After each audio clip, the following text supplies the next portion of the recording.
So this is Renee, True Circle Farms. I have been out for a little while. I've been kind of tired and dizzy and not really eating well. And of course, I found out that my iron level is low again. I am anemic, but this time I was lower than normal.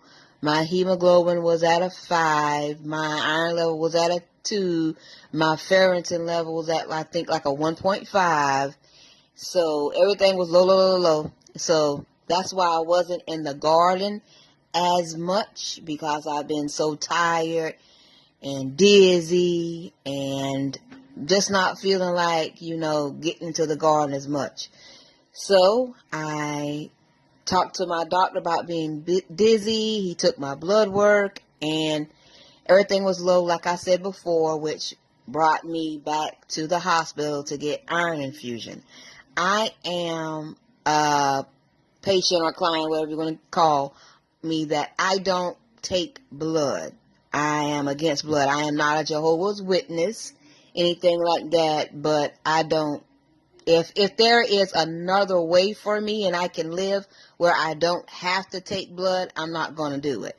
So I take the iron infusion, and it does take a couple of weeks to a month for everything to kick in my system and get me right, but it still won't be at the normal levels as everyone else.